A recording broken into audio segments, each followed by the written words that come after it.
Bonjour Eric. Bonjour Xavier. Donc vous êtes directeur commercial de l'entreprise Spebi, qui est un acteur majeur de la rénovation énergétique en Île-de-France. Est-ce que vous pouvez nous présenter Spebi en quelques mots? Alors, en quelques mots, Spebi est une entreprise du bâtiment qui existe depuis maintenant 60 ans et qui s'est organisée il y a maintenant 20 ans pour prendre le virage de la rénovation énergétique et qui, depuis, fait des progressions à 2 chiffres. Aujourd'hui, c'est une entreprise qui emploie plus de 110 salariés, 55 millions d'euros de chiffre d'affaires. Nous œuvrons sur Paris avec une spécialité, la rénovation énergétique et tous ses contours. Alors j'aimerais que nous parlions un peu technique, et donc on voit qu'il y a des innovations technologiques dans la rénovation énergétique. Est-ce que vous pouvez les décrire? Alors, il y en a quelques-uns ces dernières années, même plusieurs. En premier lieu, on parle beaucoup des isolants biosourcés. Donc ça, c'est arrivé ces 3, 4, 5 dernières années. Dans l'ordre, la laine de bois, le liège, et puis dernièrement le chanvre. Voilà. Ensuite, il y a des fabricants qui ont évolué dans des systèmes avec des avis techniques. Exemple, des plaques de marbre sur des produits type aquaplanel. Voilà, un petit peu comme du bardage. Et justement, le bardage qui a évolué mais dans tous les sens. Il y a énormément de choses qui nous sont proposées. Alors là, c'est vraiment la révolution du moment et à venir. Donc vis-à-vis des copropriétaires et des bailleurs qui nous écoutent, on peut se poser la question de l'intérêt du bardage. Alors c'est une complète requalification architecturale. Donc on requalifie, on améliore l'architecture du bâtiment. Il est complètement repensé et puis on s'inscrit également par rapport à RPE, revêtement plastique épais, un isolant classique. Là, on s'inscrit vraiment dans la durée avec une protection d'ailleurs qui n'a pas de limite en réalité. Donc on voit que le bardage, c'est devenu une innovation, c'est quelque chose de complexe. Et donc quelles sont les compétences dont il faut disposer pour installer correctement un bardage? Alors il y en a plusieurs, et c'est pour cela qu'aujourd'hui il est nécessaire d'avoir un service bardage spécifique. Tout d'abord, il y a le bureau d'études intégré, un bureau d'études spécifique qui nous fait ressortir les notes de calcul. Les notes de calcul, c'est quel type d'ossature pour supporter le poids du bardage et suivant les hauteurs. Donc il y a un vrai calcul.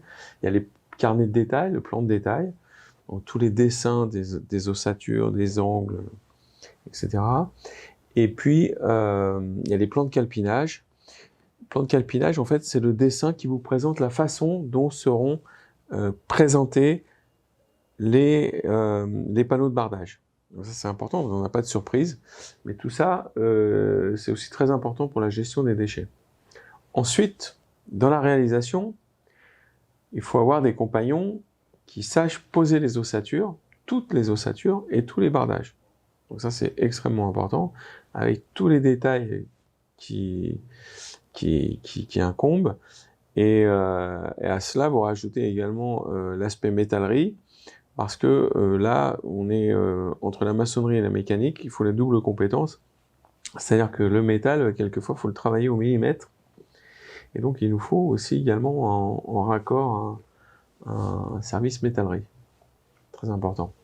Donc je crois que d'ailleurs, vous avez mis en place un tutoriel sur Alors sur justement, ce sujet. tout à fait, parce que le son, c'est bien, moi je vous l'explique comme ça, mais vous avez possibilité de le voir sur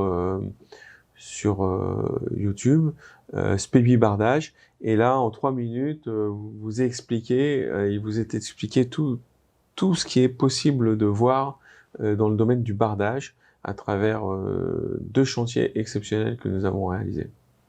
Alors, on voit qu'il y a des innovations, qui fait qu'il y a des besoins de compétences, donc de la complexité aussi, mais ça vaut pour votre lot, mais également pour les autres lots. Donc, comment on arrive à faire fonctionner tous ces lots ensemble?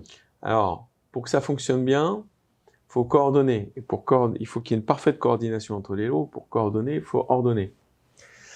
Ça veut dire quoi? C'est-à-dire que déjà, on pense le chantier avant. Le phasage, c'est le temps et l'articulation du chantier, également l'installation du chantier, à la fois pour les compagnons, le cantonnement, mais également les zones de déchets, les zones d'approvisionnement. Donc tout ça s'organise. Et une fois que vous avez anticipé ça, il y a l'ordre de mise en place des lots.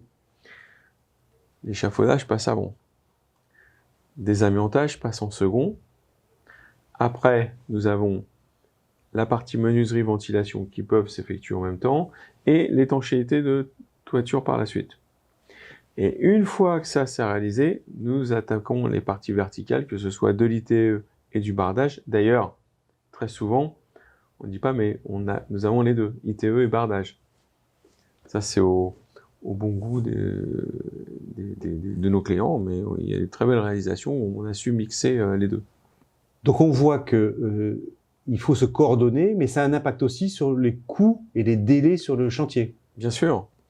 La clé d'un chantier réussi, c'est le temps. Donc le temps, c'est que chaque compagnon, que tout s'enchaîne parfaitement bien et que aucun compagnon n'ait à attendre l'autre. Donc une organisation parfaite, c'est le lot 2 qui démarre quand le lot 1 a terminé et le lot 3 a suivi derrière. Voilà. Donc ça, cette coordination, elle est essentielle et si on perd pas de temps, on perd pas d'argent. Et c'est tout bénef pour les copropriétaires. Voilà, donc on voit que vous avez le souci de la précision chez SPEBI. Merci Eric. Très important. Merci à vous.